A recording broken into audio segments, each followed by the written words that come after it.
What a wonderful day this is, Thoughtvolutionists. The sun is shining, birds are chirping as new life awakens, and my hammock is screaming for me. But I have decided to instead bring you another amazing story, so let that hammock scream just a little longer. The name it is shouting is Stéphane Dubier. That's me, and I am your host. Thank you for being here. With this being such a delightful day, I'm quite humbled. Do you ever wake up and ask yourself how you got so lucky to just live another day, to take another breath, to just be allowed to be a little longer? I'm actually taking a virtual trip to the beautiful country of Canada today to talk to my guest Erin. Like many others, Erin was impacted by the coronavirus pandemic. Let's face it, COVID touched every single one of us in one way or another and left our lives altered, forever changed. It robbed us of the lightness of life that we used to take for granted. And while many of us, greatly because of availability of life-saving vaccines, have been able to sort of move on and kind of return to life without any major impairments, others were affected in ways that still remind them of the severity of COVID every single day. Sadly, Erin is one of the people who are still suffering from the COVID aftermath, known as long COVID, with a rare lung disease making the once very healthy version of herself seem like a faded, distant memory. As heartbreaking as that is, in a weird way, her health issues also managed to make Erin acutely aware of how precious life is and how insignificant we all are in the vastness of the world and the universe. An invaluable life lesson Erin also tries to transport to other people in her work as a mentor. Just think about it. All it took was a tiny little virus for us to be forced to, at least temporarily, relearn to appreciate the important things in life. Human connections, certain freedoms, health itself. Many of us lost loved ones or know somebody who did. I know that for some, COVID itself or the COVID vaccines have become a topic of friction, arguing, discussion. I'm asking you to set whatever it is you believe aside for an hour and to just listen to Erin's story. One that is not meant to change anything, but one that is very real, very consequential, and in my opinion, very impactful. I'm grateful that Erin is here, that she is very much alive, and that we get to hear her story, unfiltered, without agenda, just because this is Erin's journey. Trigger warning. This episode contains conversations about disease, chronic illness, COVID-19, long COVID, and associated trauma. If any of these subjects are a trigger to you, please prioritize your mental health and skip this episode. One of my all-time favorite movies is Erin Brockovich. So I already know that I'm going to like you, Erin, and with a name like that, you can only be a real-life hero, just like the real Erin Brockovich and the amazing Julia Roberts, of course. By the way, in your intake form, you mentioned that you are not a fan of the sweet tea people drink here in the US, especially in the South. I know some people will be really mad at me about this, but I find sweet tea absolutely disgusting. My son loves it, of course, but I cannot stomach drinking sweet tea. Ugh. But it made me chuckle reading that. Now, one thing I found super fascinating when reading through your form is that you are an urban farmer and an unschooling mom. You are going to have to tell us a bit more about that. All right. Well, I think I'm going to start with the unschooling part. I've always been interested in learning in the broader sense. And I have, a collection of degrees sort of lining up with different styles of learning. And when I'm a teacher actually by trade, and when I was going to teachers college, they were throwing out the whole section that they had on self-directed education. So all of the textbooks and magazines that they had that were related to that topic. They were tossing them, and I saw them in the trash.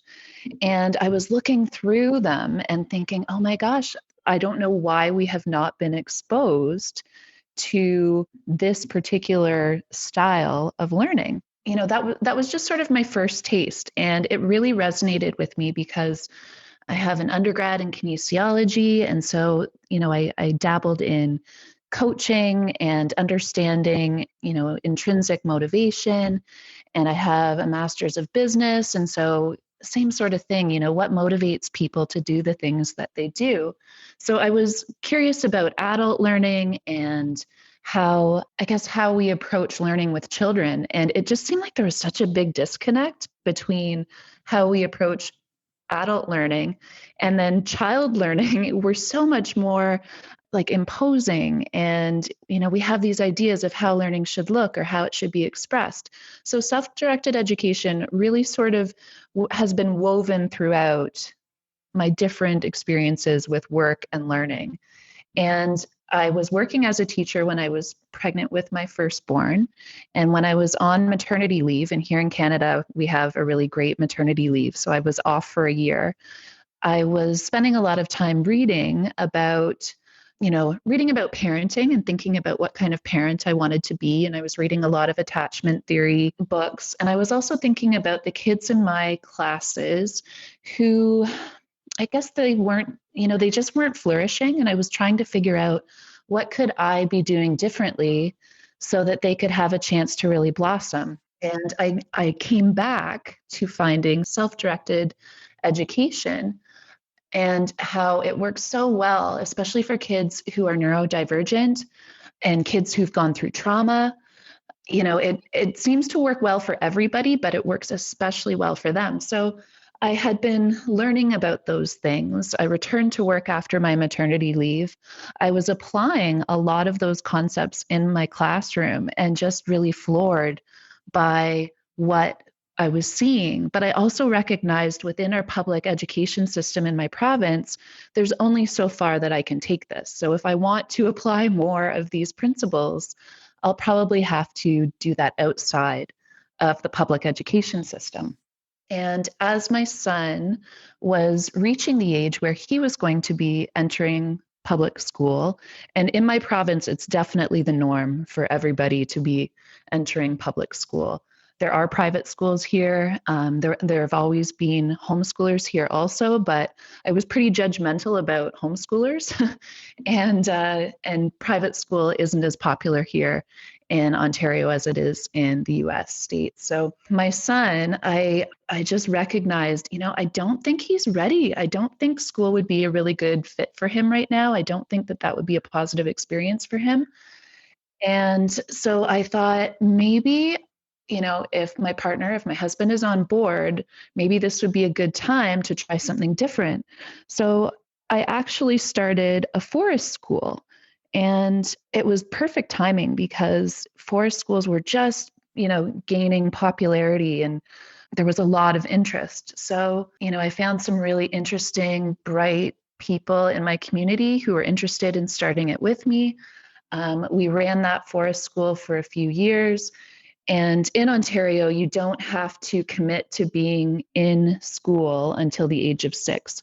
So there's a lot of flexibility for 4-year-olds and 5-year-olds. But by the time my son was 6, I had already been doing this consent-based learning with him, this unschooling style of learning, this self-directed education. And I also had the sense that he probably ticked a couple boxes for being neurodivergent. And I just thought, I really think this is probably the best option for him. If we can find a way to make this work in our family financially, I think I would like to keep trying it. I think it's a good fit for our kids. My partner was skeptical and still has moments of wondering, is this the right thing to do? And to be honest, sometimes I do too. It does feel like a big experiment sometimes, and we're hoping that we're getting it right. But in creating a forest school, we went on to create a city school. And so that was having a home base within our local city, but then a lot of the learning happened outside of our home base. So like exploring the city and learning as we go. according to what activities or things the kids were interested in or what they wanted to do. And then from that city school, we also decided that we were going to try a farm location. And we bought a piece of property that was a farm and we built a house on it. And yeah, so that's how the urban farming thing started happening. I've always been a gardener. Like I've always enjoyed having a garden and puttering around in the garden. But this urban farming thing is a trip. It's totally different trying to, grow produce to sell to other people on a more mass scale than, what I might feed my family. So it's been a lot of learning, but we also feel really grateful for the learning that we've been able to do, especially as a family, and extending it to other people in our community. So yeah, I hope that sort of gives an overview about how our family navigates education. And, it's not just education, it's also a lifestyle. It's very much consent based, not so hierarchical interactions between parent and child. So yeah, that's my overview of urban farming and unschooling. That is very, very interesting and fascinating. Now, can you tell me a little bit about your life prior to the first uttering or mentioning of the term COVID-19? I know it seems, I think, to all of us like that was ages ago, but what was life like for you? When I think about my before, I really remember the before where I was aware of COVID and yet it still felt really far away. I remember it being in Italy. I remember reading about it. I remember watching videos about it. But in my little world, we were still living normally and we didn't have enough exposure to, we had some exposure with other diseases in Toronto, but they had been contained. And so it wasn't part of our daily life to think about it. And my kids we had been studying fairy tales and like different versions of fairy tales. And like, I remember right before everything happened, everything started to shut down and suddenly it was here and prevalent. I remember taking them out to an opening performance of Beauty and the Beast in Toronto. And we did like every super spreader. now I would think of it as being a super spreader event. We did so many things that I didn't think twice about. We rode the subway and we happened to get caught on the subway for 45 minutes without any air circulation and people coughing and you could feel the grime in the air on that subway. We went to the busiest mall in Toronto at the busiest time of the day and touching all of the railings and doors and not even aware of not thinking twice about how much we're touching and then perhaps how much we're touching our faces. But yeah, it felt so easy and free, especially as an unschooling family. When the kids are interested in something, you just find a way to move into that direction even more. So when they were really into the fairy tales, finding that performance and sitting in a crowded theater, I didn't think twice about it. This was a really awesome experience to be able to take my kids to an opening night performance of Beauty and the Beast and just watch their excitement, seeing this live performance and experiencing it with everyone else around us. A lot of families were in the theater that night for their opening night, celebrating the actors who were on the stage. So, it felt so joyous and we weren't, you didn't think twice about what you were doing or the choices you were making. It just wasn't on my radar yet. What are some things from the before times that now still strike you as surreal looking back? I think like having lived what I've now lived, I never dreamed that, at the age of 44, I would be having to think so clearly about where I'm going and who I'm interacting with and whether or not other fellow human beings are safe for me to be around. I didn't realize the experiences of other people who were dealing with chronic illness and how lonely that can be. I never we did hand washing, but it was never like in a panic. It was never with this deep sense of fear. And I never masked before this. That never would have crossed my mind. And like even in my teaching days, I taught kindergarten for a while, and those kids like cough directly into your mouth. And I would get sick, and I never worried about getting sick. I never, like, getting sick was just, a thing that happened, and I would be okay and I would recover. There wasn't the worry. And now I live with that worry, and it's heavy. What about your health before COVID? Did you ever have any major issues or anything? I would say no. I have been so lucky to be healthy. As a teacher, I was certainly exposed to a lot of viruses and everything that, a classroom full of young children would bring to school. And I got sick, but I always got better. I haven't had any major surgeries. I haven't even had broken bones. I'm trying to think. I've always enjoyed, healthy lifestyle and active lifestyle.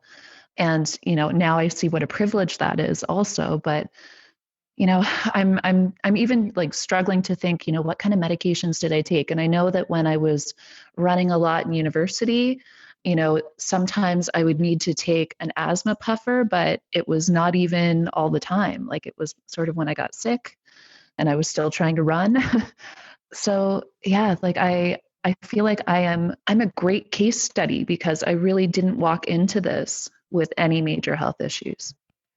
To me, it's still heartbreaking to see those numbers, but according to the World Health Organization, at the time of us recording this, 6.85 million people have died from COVID. Do you remember when and how you started understanding that COVID was, in fact, a real threat? Well, how I shared in, what did life look like before COVID, and, taking my kids to that theater performance and a day in Toronto, riding the subway. A few days after having that experience with them, I started to feel really cold and my body was aching in a way that was unusual. And then I got a sore throat.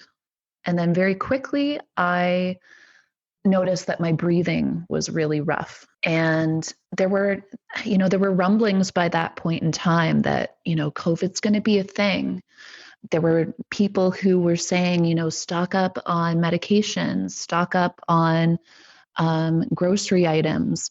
And there were a whole lot of people who were saying, they're overblowing this whole situation. But I was feeling unwell, and I could tell it was immediately, well, maybe not immediately, but very quickly it had moved to my chest. And I thought, what if I need a puffer? I haven't needed a puffer in 10 years, but what if this time I need a puffer and then COVID becomes a thing and I can't get it? And I booked an appointment with my doctor, and I went to that appointment, and it was in person. And as soon as she saw me and asked what my symptoms were, she looked at me and she said, "Do you have COVID?" And she looked terrified. And I said, "I don't know. Like, can't you tell me that?" And she panicked and she said, "You have to leave right now. Call public health." And she made me go out the back door of the medical building, and I'm like shaking, like, what is happening? And that day, our provincial government made an announcement that they were going to shut down public schools and basically shut down the province for an extra 2 weeks after the spring break because of COVID. And that night, I asked my partner to go and get my puffer medication and to go to the store and pick up a few things just in case I had something. And I remember he came home with a loaf of bread and he said, "I didn't want to get your puffer medication. It was really expensive. Are you sure you need it?" Really kind of dismissive. And so I went out myself and got the puffer. And went to the grocery store and I just saw mass panic. Like grocery store shelves were bare. And like living in North America, I had never experienced that before. It was shocking. And meanwhile, I'm walking around with a sore throat and wheezing and no mask. Like I really didn't know what I was doing. Like I wish I knew so that I wasn't out breathing on people at that point in time. But at the same time, I think everyone was reacting. How do you think the Canadian government handled the pandemic? What measures did they take, and how did people respond to those measures? I think the Canadian government, everyone was uncertain. And I think the Canadian government was trying to be cautious in terms of restricting travel. We have public health care here. And so that part is also important to protect. We couldn't have, a lot of movement within our country and between countries and potentially overwhelm our hospitals to the point where they couldn't care for people. A lot of what I think our government was trying to do probably went unnoticed. It was probably happening behind closed doors. I think at the beginning of the pandemic, there was a lot of respect and adherence to public health recommendations. I think people were scared and wanted to listen to, a voice who had some expertise in the area. Provincially, I didn't vote for for the person who was running our province. However, I felt supportive of the way he was handling things also. I thought that he was trying to protect people who are vulnerable, protect our hospitals. I think, it was a time, I think, when a lot of Canadians and a lot of people in my province, like provincially, I think a lot of us were feeling united. And at that beginning point, nobody knew what was going on. And we were just, there was a lot of trust, looking to people in authority to guide us so that we could make it through this thing. We just didn't realize this thing wasn't going to be a couple of weeks or even a couple of months. But I think initially there was a lot of support for, the politicians who were making decisions. And I think people felt, I think people were afraid, but we also felt safe. That trust was intact. You said that this is how the people originally reacted. Did that behavior or that level of acceptance change at some point? Well, I mean, I was speaking broadly, saying that for the most part, I think a lot of people were trusting, our provincial and federal government and the advice that we were being given. But I mean, there was certainly a portion of the population who, was already feeling really distanced from Western medicine, or maybe they had traumatic experiences with Western medicine. They were anti-vax already and passionate about that. So there was always that population of people, and I'm friends with some of them who are still that way, still believe that. So I think that there was always that population, and we had a lot of shutdowns in our province and in our country. And I think when those shutdowns happened and people were not able to as easily have those in-person conversations where you're talking to someone who has a different opinion than you.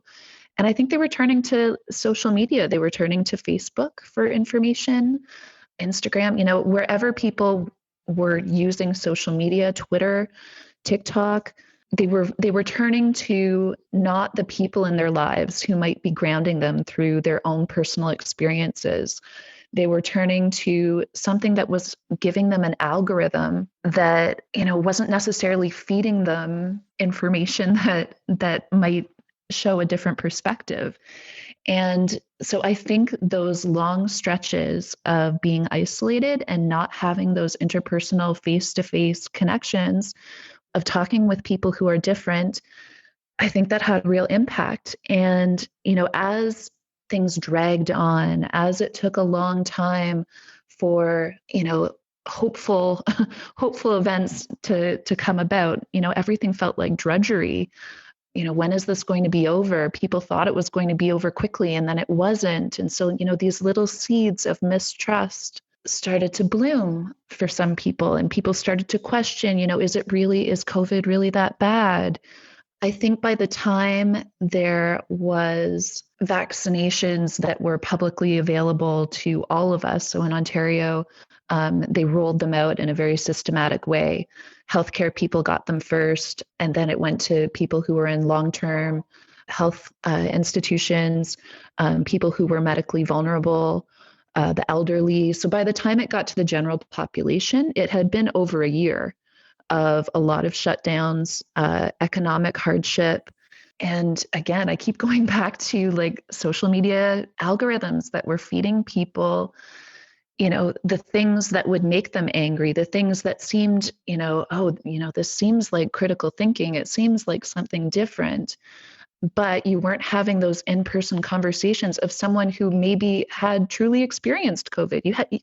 People were at home, and it just seemed like, this was a mirage. This couldn't be real. It was hard for people to grasp. And at first in Ontario, vaccinations were totally a choice. So people could decide whether or not they got vaccinated. And a lot of people were so eager to get vaccinated. It was a scramble. Like as soon as you knew your age group was going to have the vaccine available, like people were waking up early to get their vaccinations. A lot of people were excited to either move on with life, like this would bring them a little bit of peace of mind, or maybe you knew someone who was medically vulnerable and you were going to work and exposing someone that you care about to this virus that could be so scary for them.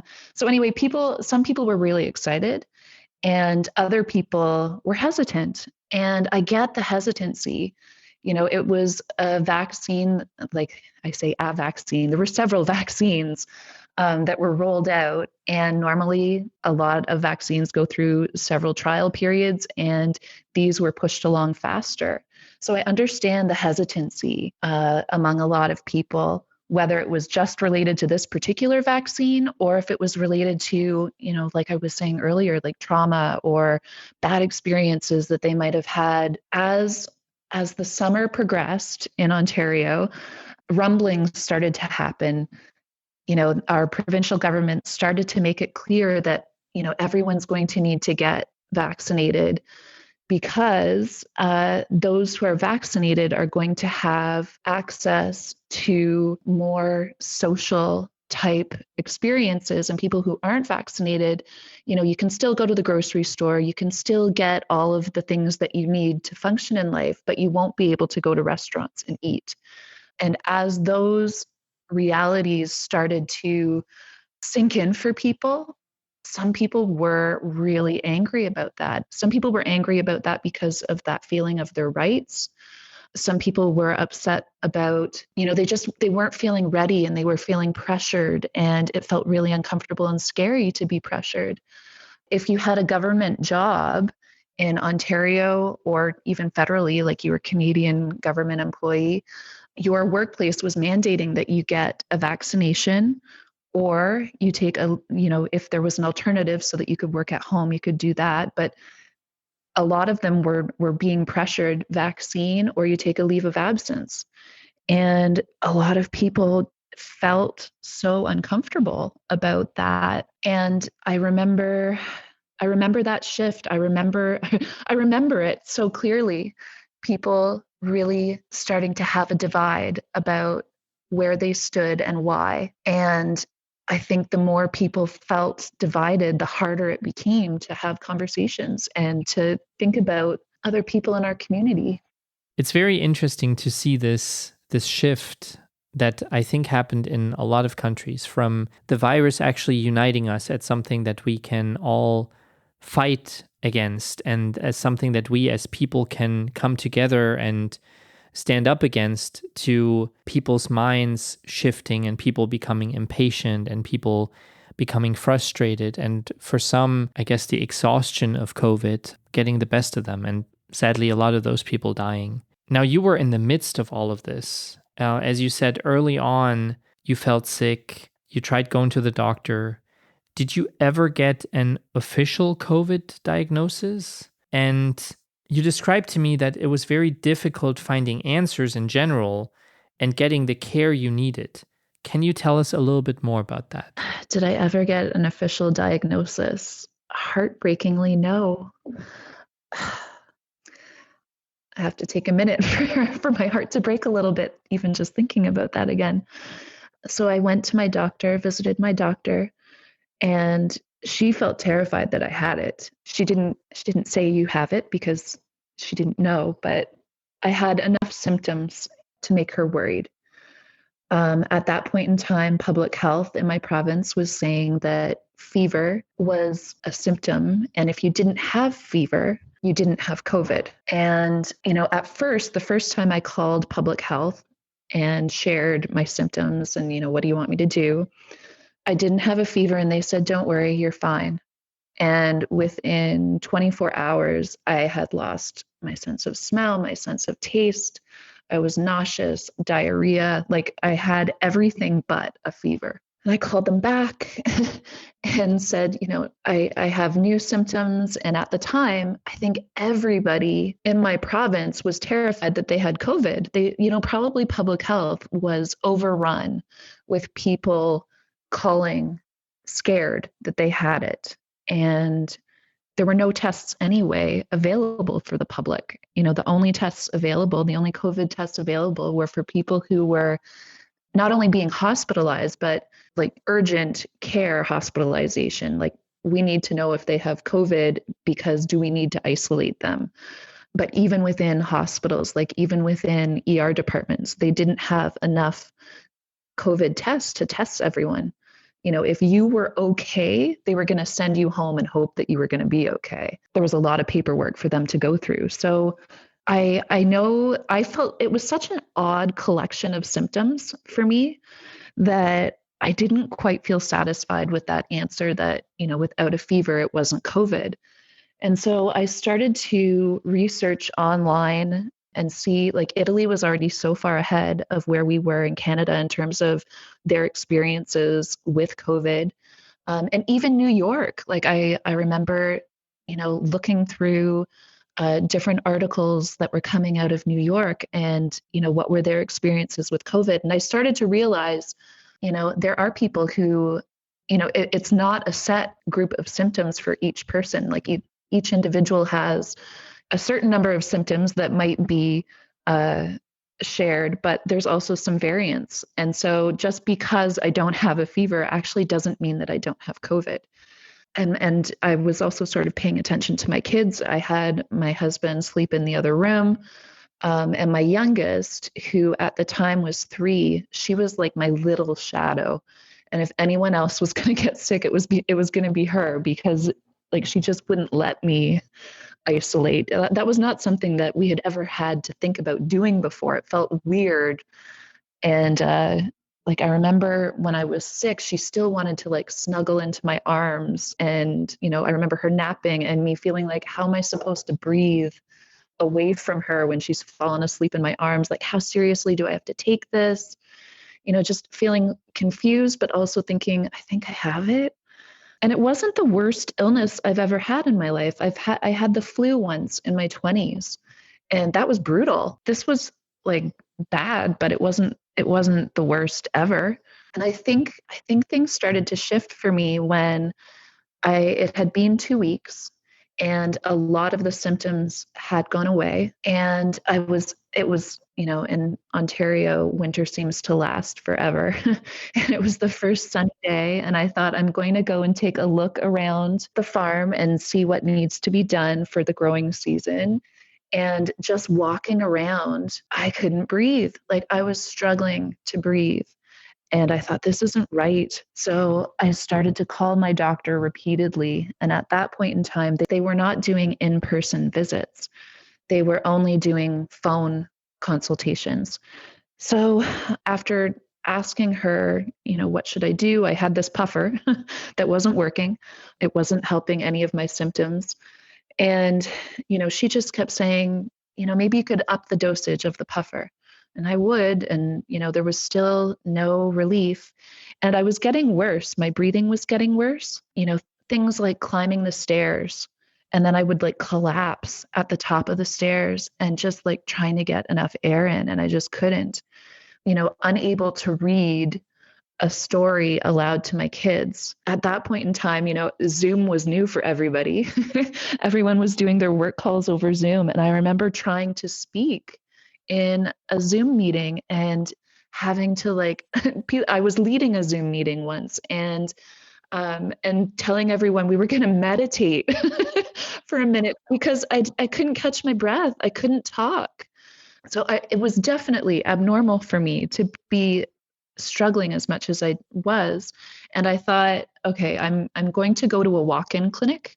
And to get an in-person walk-in clinic visit, I needed to not have a fever, which I didn't have. So they let me in.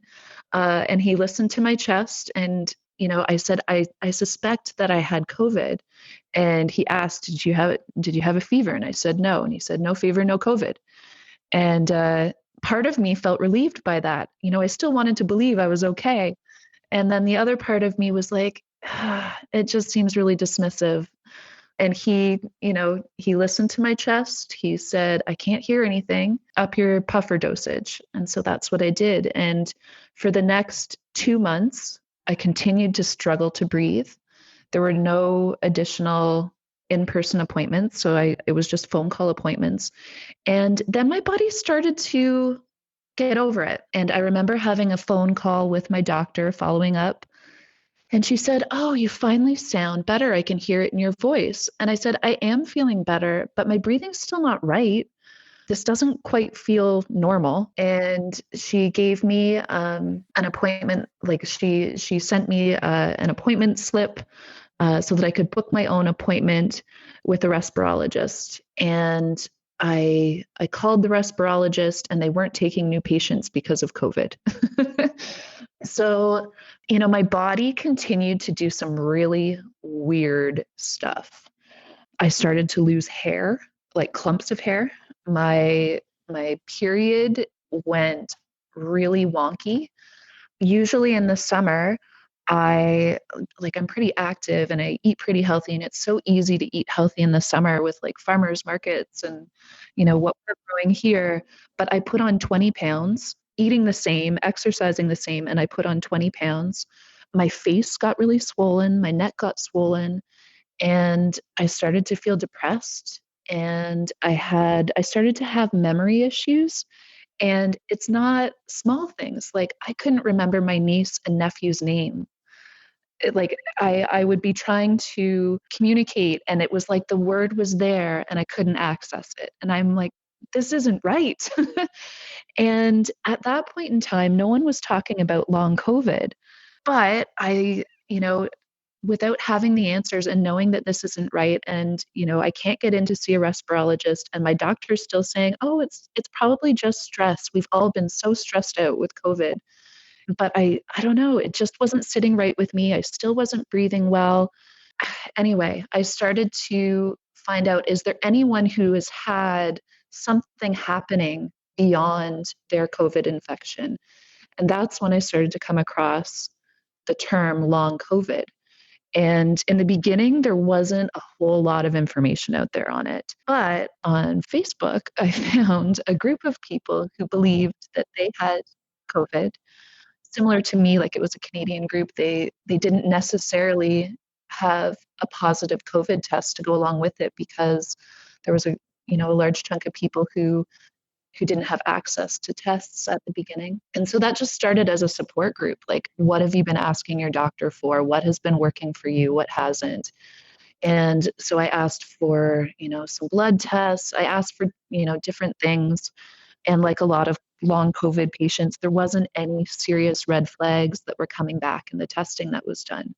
So, within that long COVID support group, some people were talking about, switching your diet as though you had an autoimmune disease.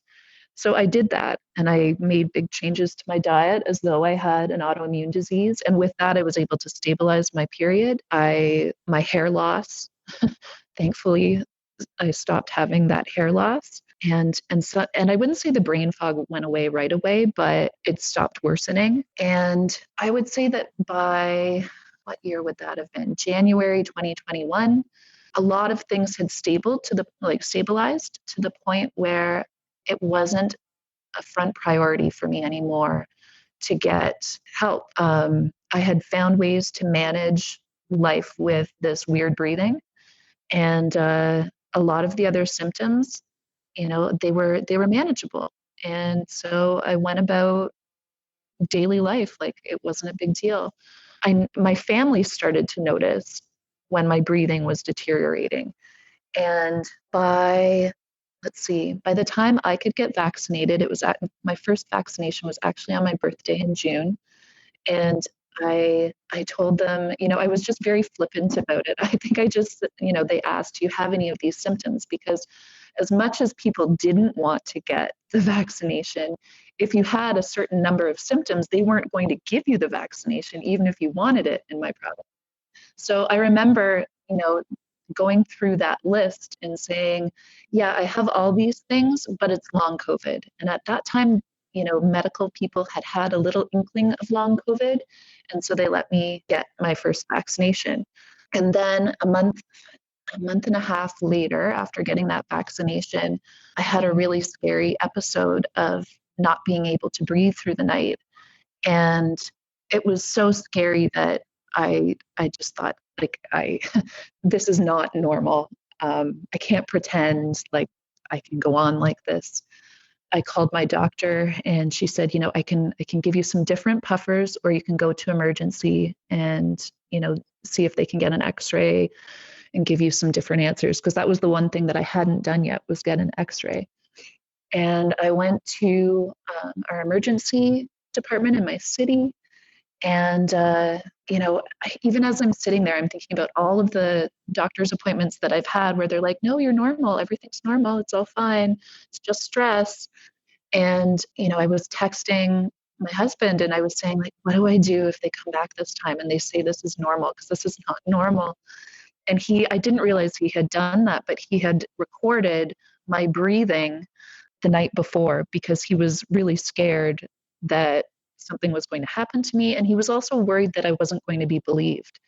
And I'm sitting in this quiet little room by myself listening to my breathing. And I'm like, oh my God, like I sound like I'm dying.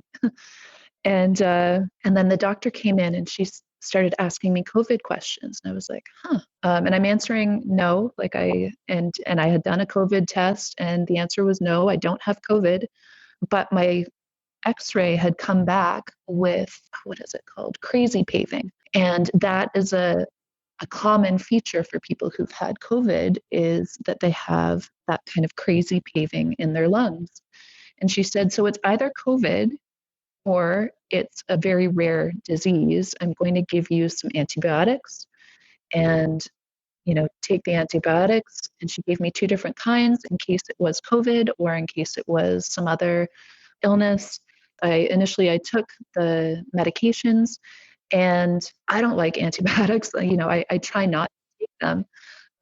But my body, at first, I was like, and I was relieved. I was so relieved to finally have an answer. And in my head, I thought, I'm going to take this medication and within 2 weeks, I'm going to be back to my regular self. And at first, initially, I think I did feel a little bit better. And then I felt so much worse.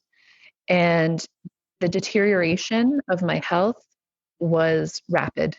I continued to go back to ER because that seemed to be the fastest route to getting help. My doctor had also sort of upped my urgency in terms of getting in with a respirologist. But even still, I was going to, I think she made the call in August, and my appointment was the beginning of November. So it was going to still be months. And so I just kept going back to ER because I knew I was getting worse. I knew that I was deteriorating rapidly. And I also remember the ER appointment where the doctor brought me in and showed me x-rays of my lungs, because each time I would go in, they would do a new x-ray. And he showed me and he said, you are getting worse. And I feel really scared about admitting you to the hospital and you getting something else. I need you to go home. I'm going to make you an urgent patient to get into a respirologist. I need you to go home and you need to protect yourself in every way you can. And like that scared me, but it was also validating because I was feeling so sick.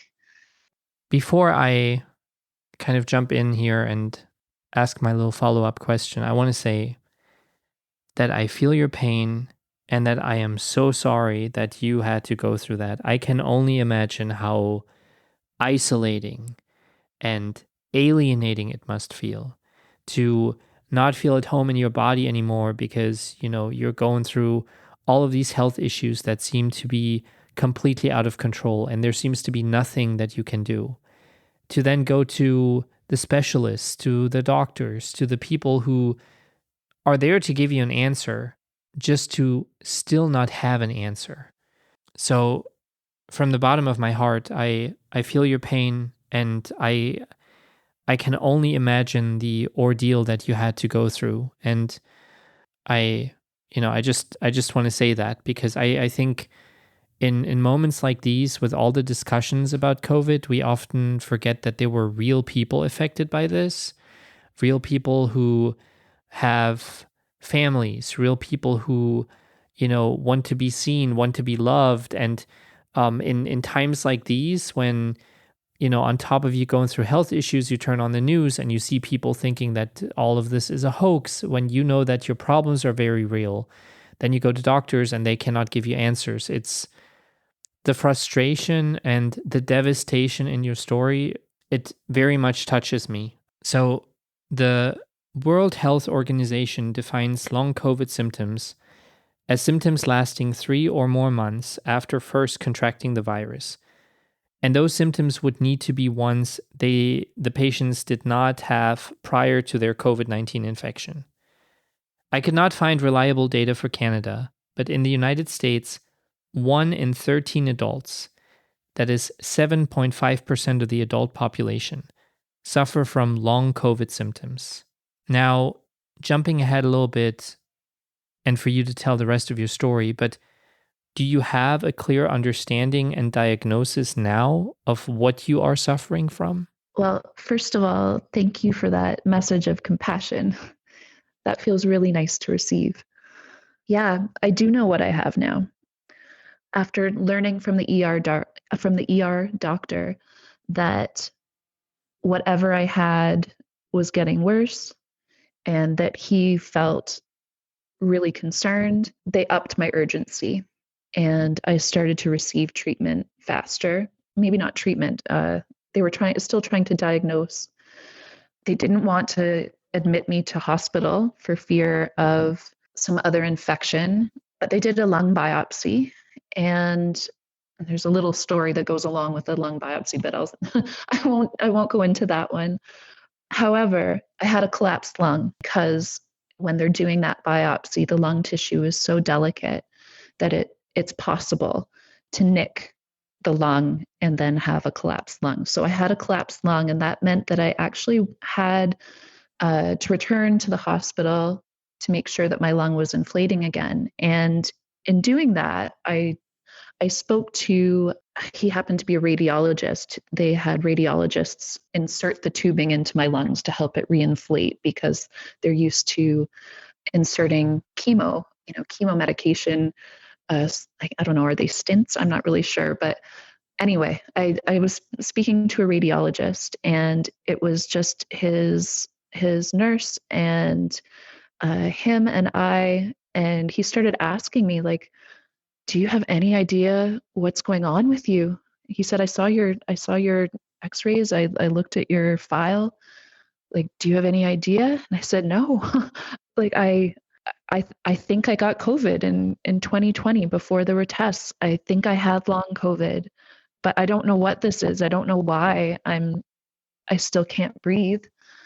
And he said, I don't know if anyone has told you this yet, but if you get sick on top of what you have in your lungs, we won't be able to help you. Like, you are in such rough shape right now that if you got anything, a cold, anything, we'd admit you to ICU, but I don't know that we could help you. I don't know that you would be okay. Like, you need to only be around people who understand how serious your disease is. You need to shrink your world to just the immediate people that need to be in your world and nobody else.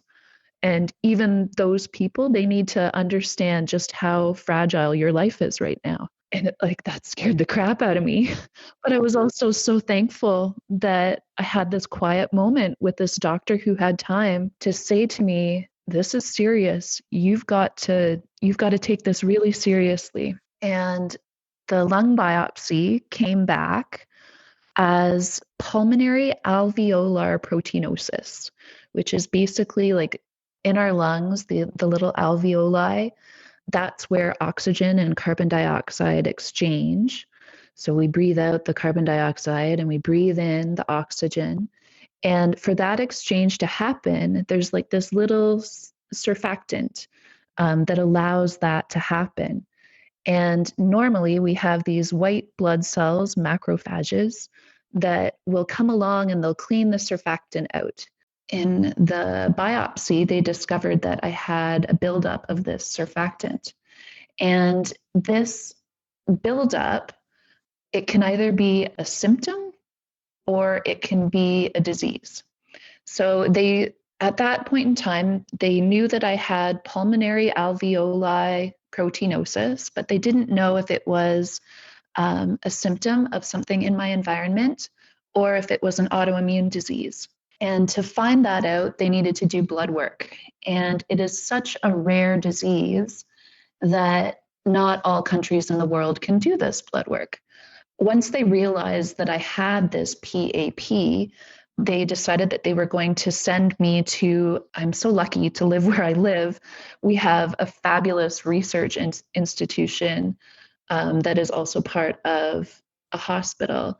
And so they sent me to their clinic so that I could be in their care because they're used to dealing with people with rare lung diseases. So anyway, I moved over to that group.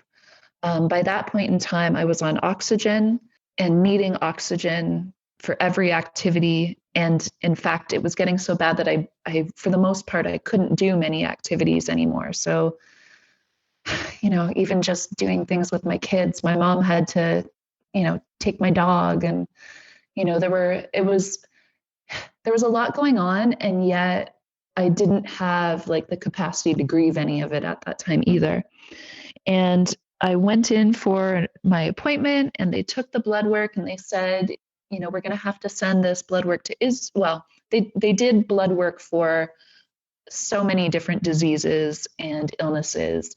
It was many vials of blood. And as we were approaching Christmas, Omicron was really rampant in North America, US and in Canada.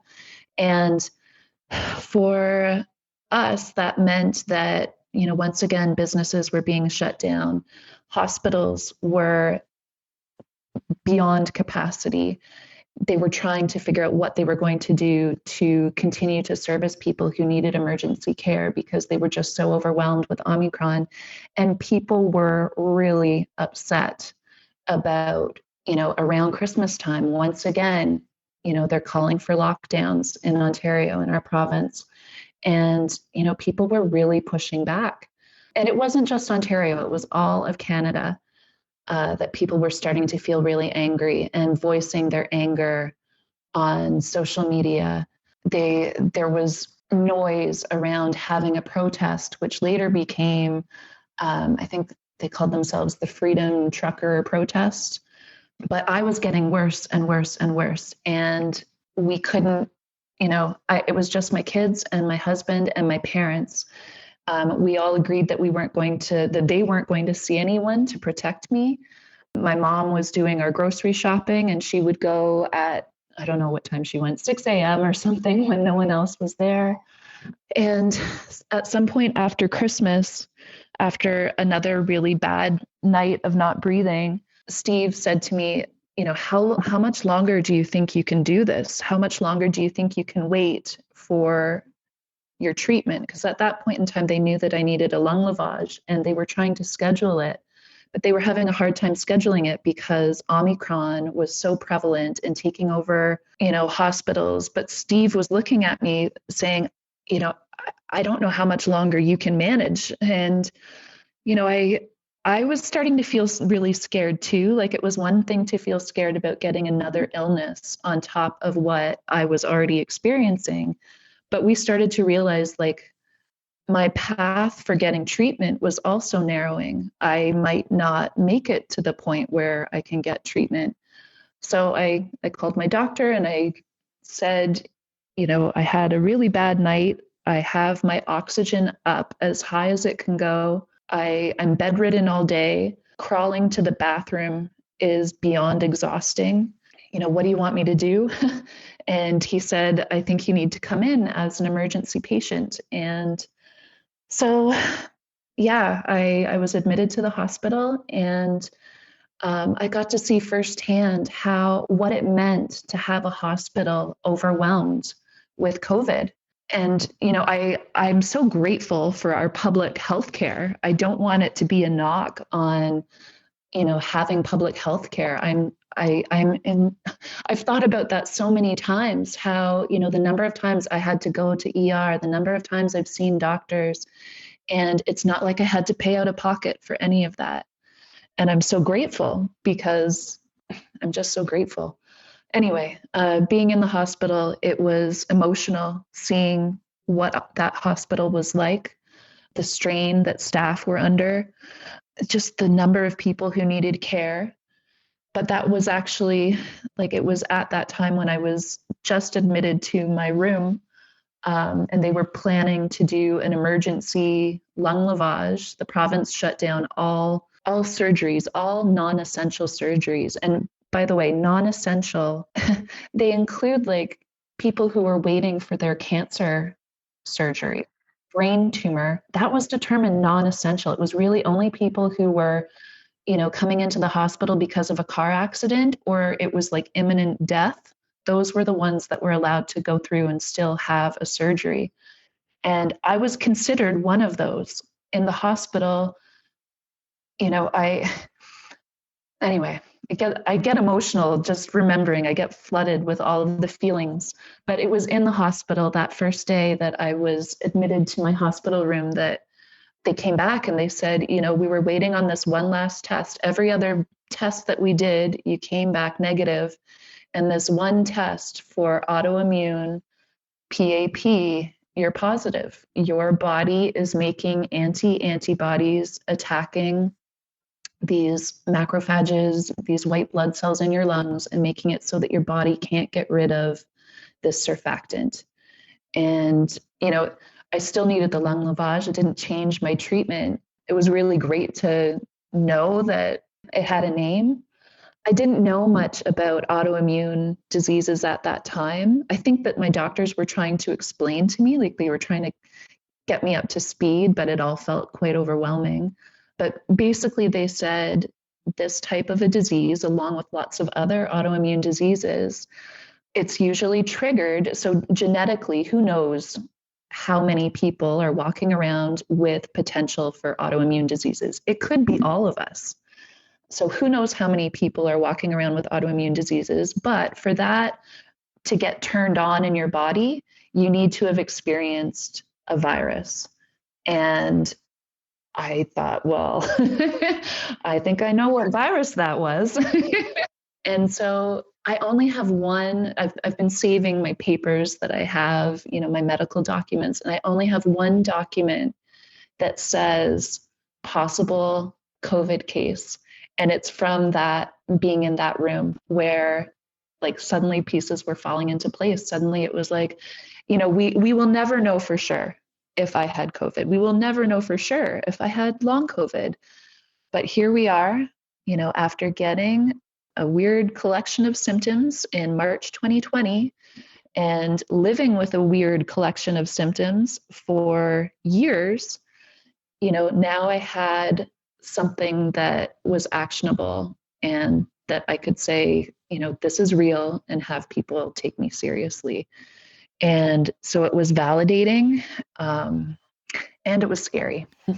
Is there a projection whether this will ever go away, especially with it being an autoimmune disorder, or if you will most likely have to live with this for the rest of your life?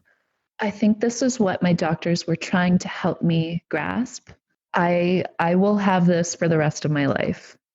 Now, because it's such a rare disease, there's so few people in the world who have it. The the research that they have on this disease, it's not reliable. There's just not enough of a sample size to know what my experience is going to be like. So I have been incredibly lucky in so many ways, but I had such a fabulous medical team who gave me my lung lavage. They were so thorough, and there's no medication for this. At least, there's no medication that seems to be working for all of the people who have this disease.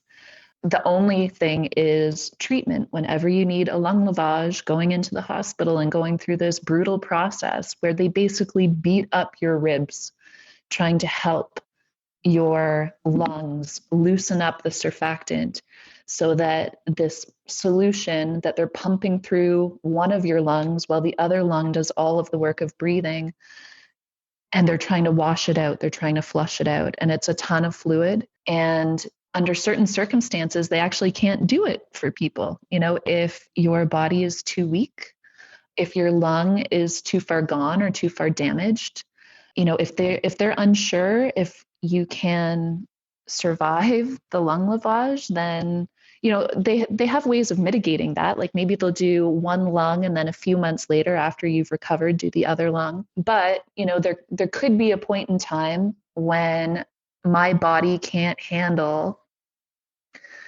all of the things that it has to go through to get a lung lavage. So I mean, there's that piece of it, but I'm doing really well. And I'm doing so well, actually. And I know that how I take care of myself right now will have an impact on my health in general. I don't totally understand how this autoimmune disease works, but I suspect that whatever I can do to stay healthy is helpful.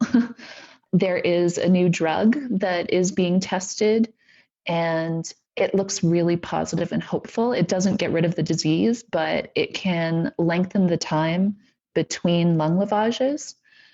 And yeah, I feel hopeful and grateful for the medical system. That treatment, that drug, I remember, hearing how much it costs to get that drug per year.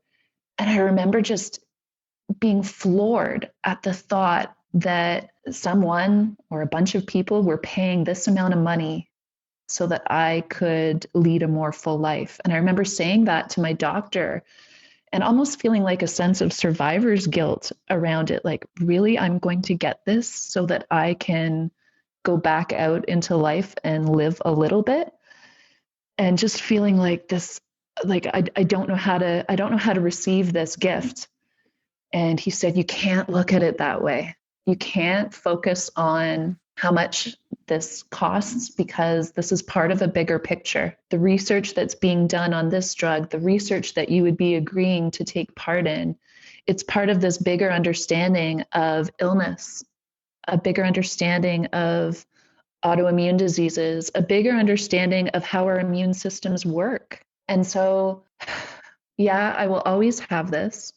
Recently, I got to see another x-ray of my lung. Actually, it wasn't an x-ray, it was a CAT scan of my lungs. And the doctor, an expert in this field, he said, when I look at your lungs, if someone were to ask me, an expert in looking at lungs, if someone were to ask me, what is this? He'd say, I have no idea. I have no idea what I'm looking at. This looks bizarre. And then he said, if someone were to say to me, this is someone who has autoimmune PAP, he would go, okay, maybe. Like I'm out in a zone that there's not a lot of information about. And so it's like living with all kinds of unknowns. And there's so many unanswered questions. I think that's probably been the biggest challenge of knowing that I'm going to have this for life, is also recognizing there's going to be this anxiety for life. My doctors have reassured me that I will get used to living with this anxiety.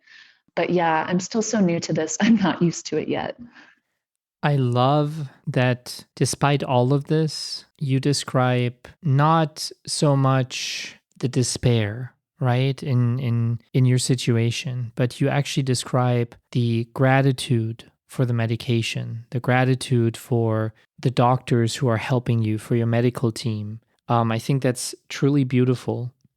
And one thing you mentioned to me is that this whole ordeal, as painful and as heartbreaking, but I think that's not even strong enough. Like, I mean, I feel like as painful and as destructive, yes, as painful and as destructive as this whole experience has been, because I'm sure there were many moments when you were an inch from giving up.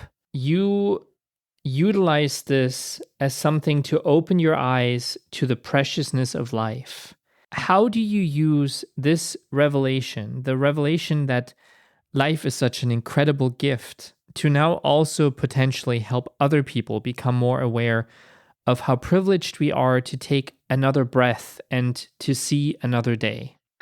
Well, after my procedure, my double lung lavage, I was still so clueless. I thought, I'll be back to real life within a week. And the recovery was intense. Like, I'm lucky that I didn't have broken ribs. I guess normally you would have a lot of broken ribs, but I just had severe bruising and I had lost so much weight and I was just very weak. But as my body was regaining strength, I was suddenly so aware of how precious my life was, how close I came to, oh, I hope I don't cry, how close I came to not being able to take another breath. And when I was in the hospital, especially when I was in ICU, I was a unique ICU case because I was conscious. And being in that ICU and knowing that not everybody gets to leave that ICU. Some people don't get to keep breathing, and some people don't get to go on and hug their family again and, you know, grow some lettuce and do all the things that I get to do. And so coming out of the hospital, it was surreal because the day that I was released from the hospital and I was begging to go home. I didn't want to stay there any longer. But like I was released out into the world and I was still bloody and I was still bruised and I was still so weak and I was on oxygen. And driving home, it was the same day that the Freedom Trucker convoy was going through our part of the province. And I'm going home just so thankful to be alive. And I've left behind people who may not get to leave the hospital. And I know how vulnerable they are. And I knew how vulnerable I was. And just seeing these masses of people talking, with their signs about anti-vax, anti-mandate. And I'm like, please don't do that. Please choose our lives. Please make us, please let us matter. And like one of the things that, not that I would want to relive this or want anyone to live this, but one of the things about feeling like I was coming so close to not making it out, not living, not breathing, was, I was thinking about dying and what it would mean to die. And I knew that the hospital was going to do everything that they could to keep me alive. And once I was in the hospital, I actually felt a little bit more safe. Like I saw them doing it for other people. They were going to do it for me too. And I felt a bit of relief before I came home, but coming home, like everything that I saw was flooding back to me. And suddenly all of the emotions were there. And one of the things about coming so close to dying is you start to, I don't know, I wouldn't say it was something that I wanted to experience, but it wasn't scary. Like suddenly being so close to dying and then getting to live, I I couldn't grasp that. Like my brain was having a really hard time understanding like I got to go home. And that other person in ICU, they didn't. Their family, is planning a funeral for them right now. And this idea about like death is always right there. It was always right there. And we just never pay attention to that. And that's part of the privilege of being healthy is you don't realize how death is always right there, and not in a scary way. Like I think I started to realize, death is right there and it's not trying to scare me. It's just trying to ask, how do you want to live?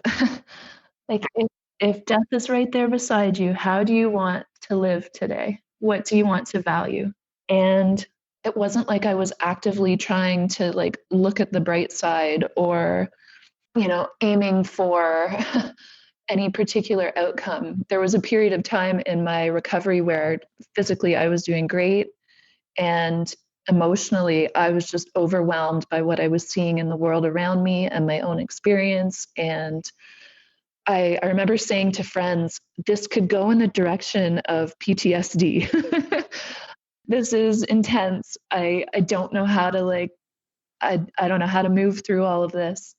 And then slowly I came out of it. And part of the way that I think I managed through the uncertainty, and I'm talking about the entire uncertainty, prior to being hospitalized, being in the hospital, which was a really intense experience, and coming out of the hospital, it was actually leaning into self-awareness practices and compassion practices and going through every single tool that I had been teaching to other people in my work at meta mentoring, trying to help people get clarity about what they're feeling and what they're needing and what they want to value and how to access self compassion.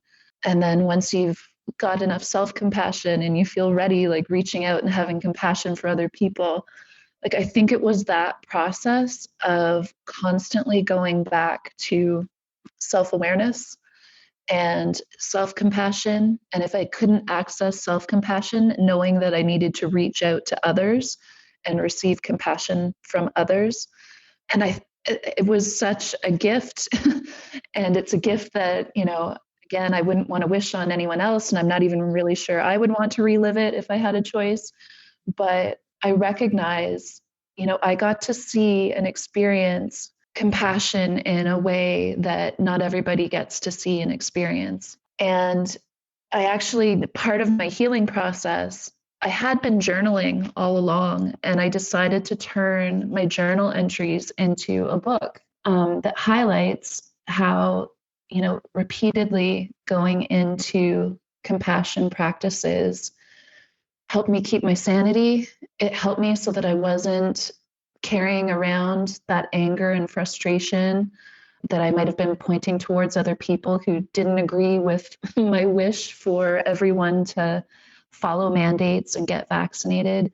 I kept leaning back into compassion and empathy and trying, once I felt like I had capacity, trying to understand what is their perspective, what is their pain, what is potentially the need behind their action. I may not to this day agree with the choices that some people are making, but repeatedly going into compassion has been a huge part of my healing. And I think it's been a huge part of what kept me afloat when things were really scary. The book is called Finding Ahimsa, and it will be out soon. I have a podcast, Meta Mentoring, that I actually started before I knew what this disease was. And so I'm in the process now of trying to figure out how to integrate more of my disease learning into that podcast. But I'm really hoping that, if other people are in the midst of something really difficult, that they can learn from my process of finding compassion for myself. And by that, I mean like embracing your anger and embracing your, feelings that culturally we're told, aren't pretty feelings, or, you know, keep that to yourself. No, those feelings are there for a reason. They're guiding you, they're trying to help you heal, they're trying to help you connect, really leaning into compassion is, I think, part of our overall healing.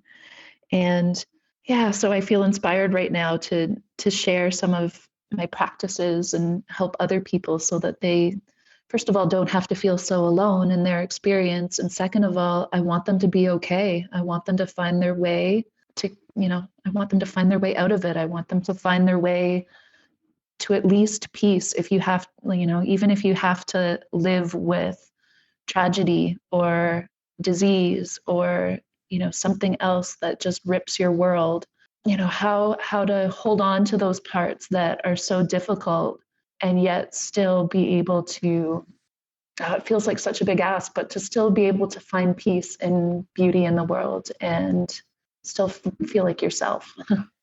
I come with, or I finish this episode with a lot of gratitude to you for sharing your story, for being so open about what you had to go through, but also about the lessons that we sometimes find in the darkest places. The lessons are not just taught in the light. Oftentimes, it's actually the dark hours that make us mature as a person, or that open our eyes to what's actually right in front of us, our very own existence. So thank you so very much, Erin. Now, if our listeners have some questions for you, would you consider coming back for a future episode to answer those questions? I would love to come back. Thank you so much for giving me the space and the time to listen to my story and to join me in reliving parts of it. I would be so honored to come back and to listen to other people's stories and to share in any ways that might be helpful. I would love that. Thank you. I would like to close this episode by sending my best wishes to Erin and by thanking her for truly touching me, and I'm sure many of you out there as well, with her story about gratitude for every breath, every moment, and every bit of compassion displayed by people during those deeply vulnerable times we all face. Whether it's because of a disease, loneliness, or something else that manages to rip a hole into the life we desire. Thoughtvolutionists, I appreciate you for being here and for just listening. You know what a different kind of world this could be if we just took the time to listen and pay attention to one another, to our needs, our journeys, our desire to not be invisible. If you would like to learn more about Erin, her incredible life, as well as her upcoming book, please go to metamentoring.ca. That's metamentoring.ca. I personally cannot wait for her book to be released because I find her to be a powerful and inspiring person. You can also ask your questions as part of a follow-up episode. To get those questions to us, please go to thoughtvolutionpodcast.com. That is thoughtvolutionpodcast.com. There's a lot to explore, and it is also where you can fill out the contact form for this show.